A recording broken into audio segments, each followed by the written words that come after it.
एक बार एक शहर में गौतम बुद्ध निवास कर रहे थे। उनके साथ कुछ शिष्य भी थे।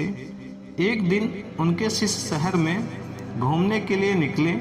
वे शहर में घूम ही रहे थे कि तभी शहर के कुछ लोगों ने उन्हें अपशब्द कहे। उनके बुरे शब्दों को सुनकर शिष्यों को बहुत बुरा लगा और वो वापस लौट गए। बुद्ध ने देखा कि शहर से लौट कर आए उनके सभी शिष्य बहुत क्रोधित में दिखाई दे रहे थे। उन्होंने शिष्यों से पूछा, क्या बात है, आप इतने तनाव में क्यों हैं? तभी एक शिष्य क्रोध में बोला, हमें यहाँ से तुरंत चलना चाहिए।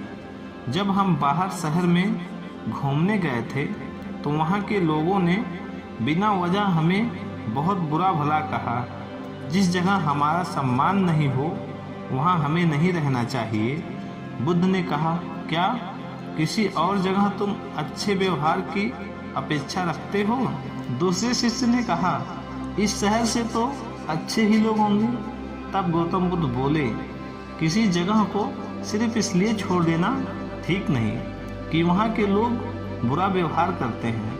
हमें तो कुछ ऐसा करना चाहिए कि जिस स्थान पर भी जाएं, उस स्थान को तब तक नहीं छोड़ें जब तक कि अपनी अच्छाइयों से वहाँ के लोगों को सुधार ना दें। हम जिस भी स्थान पर जाएं, वहाँ के लोगों को कुछ ना कुछ भला करके ही वापस लौटें। गौतम बुद्ध ने कहा, जिस प्रकार युद्ध में बढ़ता हुआ हाथी चारों तरफ के तीर सहते हुए भी आगे बढ़ता जाता है, ठीक उसी तरह उत्तम व्यक्ति भी दूसरों के अपशब्दों को सहते हुए अच्छे कार्य करता रहता है।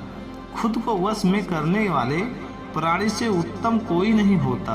बुद्ध की बात शिष्यों को अच्छी तरह से समझ में आ गई और उन्होंने वहां से जाने का इरादा त्याग दिया। और जब तक वहां के लोगों में बदलाव नहीं आ गया, तब तक वो लोग वहां से किसी और शहर में प्रस्थान नहीं किए।